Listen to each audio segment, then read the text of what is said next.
Nós também temos open dag dia 23 de outubro, de 9 horas para Jesus. Nós também fazemos aqui para nós poder demonstrar que o nosso coltim para brindar na comunidade, especialmente na comunidade de São Nicolás.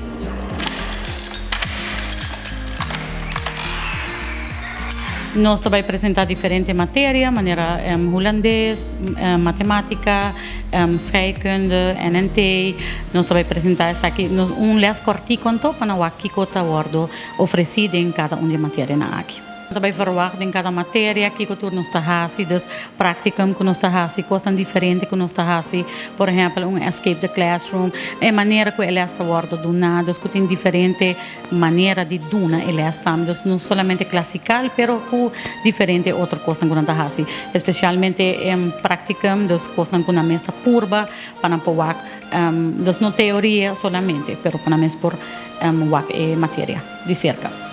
Nós temos protocolo em place, nós também trabalhamos grupo nang, dus pensei em matéria nang cada tá hora duna para meia hora e cada salta meia hora tá hora duna atrobe para nós purva de ter grupo nang chiquito que toch não por fede classe e tendo conta com o protocolo de DVG.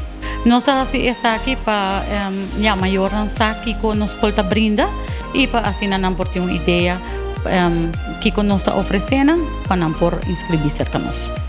Gente del pueblo de Aruba para vir na Colegio San Agustín, antes conocido como Agustinos College, que queda na San Nicolás, 2 colpariba de Jolavés, dia 23 de outubro, de 9 horas para Jesus, caminha nós também temos open dag, onde por vir e presenciar diferentes matérias, que nós também demonstrar com nossa dona na Colegio San Agustín.